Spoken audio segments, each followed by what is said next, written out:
What up traders, what up investors, Ken here from Dyslexic Investor, and we are going to be looking at S&P 500 with a very strange, unusual options trade that we saw come out yesterday.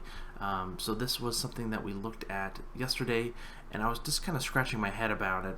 And then this morning, the options open interest updated via the charts here.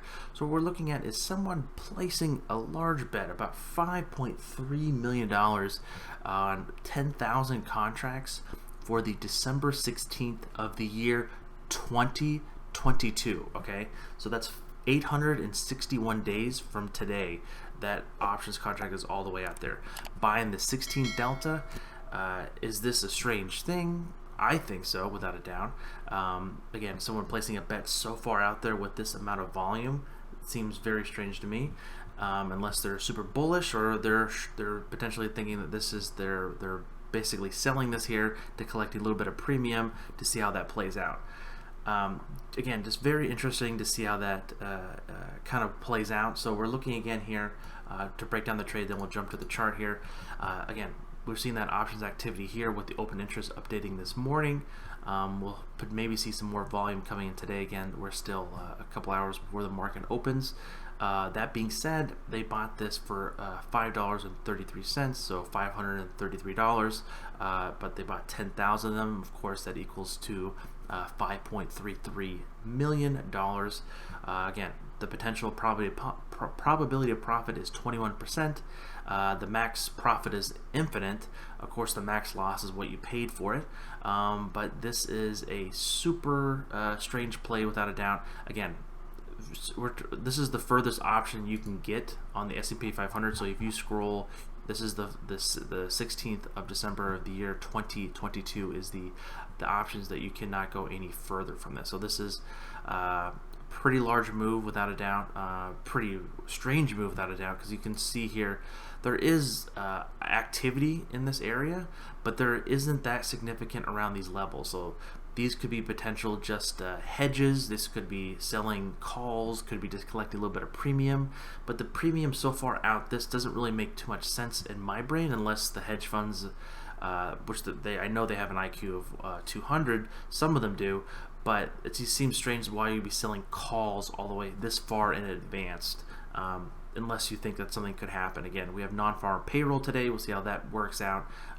This video will probably be recorded before that comes out and edited, but we can kind of look through the emphasis on the trade here. So let's go back to the chart and kind of break down what we could potentially be looking at.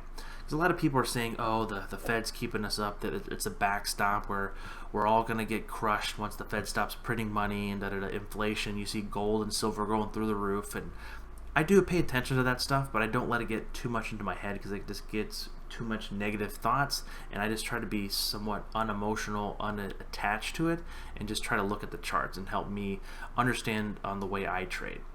That being said, so we're looking here on the S&P 500, of course. We are still in this upward trend, basically holding the 21 EMA, which is the yellow line here, really looking for the potential tapping of the previous high, which I think could happen in the next week or so. So again, that's around $339.08. If you want to be politically correct, let's just call it $340. I don't think that we're going to be cutting right through this. I think we're just kind of love tap it, maybe just dip our toes in the pool a little bit and kind of just hover around this potentially, and then try to start breaking through to around the 350 level. But anything can happen. We do have a lot of overhead potential stuff that could go awry. Again, the things, of course, Congress can't get their stuff together as usual. We have the unemployment stuff going through. We have a lot of unanswered questions regarding on how the economy is opening up and how schools and all these other various components could really tie into this.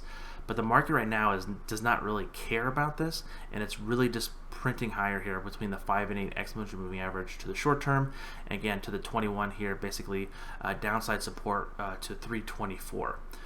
If things go awry and things go a little bit more sour that we would like, we would potentially see some downside support around 315, and then from that we're going to be looking to around 300 or even to 292 here. So I'm just going to be drawing some potential parachute landing strips here.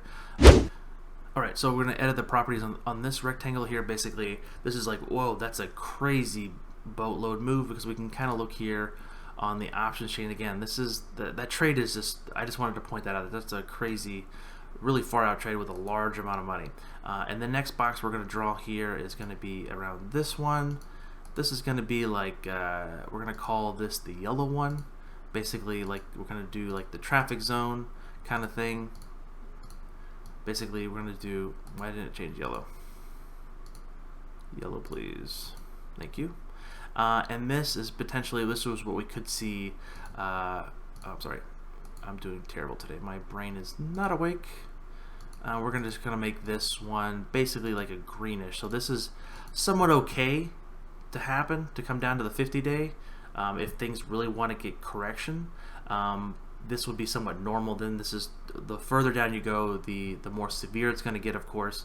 But this is basically, this is more of the normal area, and we're going to call this more the caution area. And this is the WTF, call your grandma. You're going to need some of those homemade cookies to deal with this downside pressure here. So just be mindful of that. To the downside, this is going to be, I know that looks really pretty there. It actually looks like a nice macaroon. I'm kind of hungry.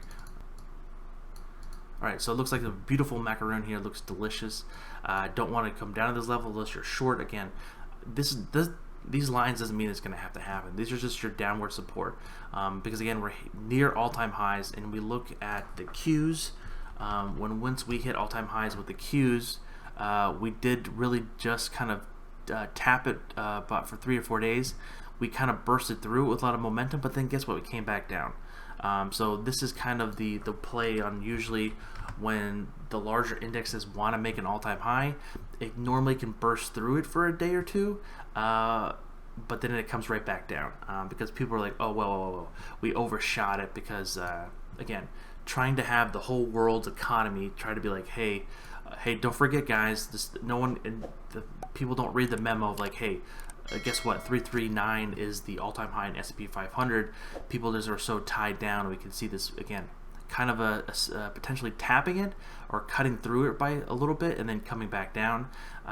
This is what we're potentially looking at, looking for a potential slight pullback to start adding to positions and things like that. I usually don't like to hold a lot of shorter-term positions when we're getting to these really key levels. And especially with non-farm payroll today, that could be a very much of a hiccup.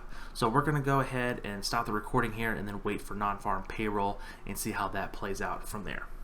Alright, so we just had the non-farm payroll number come out basically here at 8:30. Had a huge jump up because we beat substantially here, basically increasing non-farm payroll numbers of 1.7 million for the month, and with unemployment around 10.2. That again, this is still in the coattails of the virus and the pandemic, but this is still beating estimates of what the Wall Street and the Dow Jones was looking at. Is basically looking at 1.4 and unemployment being at 10.6. So we are seeing some growth. We are seeing a heartbeat in the sense of the overall economy and trying to recover and trying to get things up and running. So this is good news for the bulls.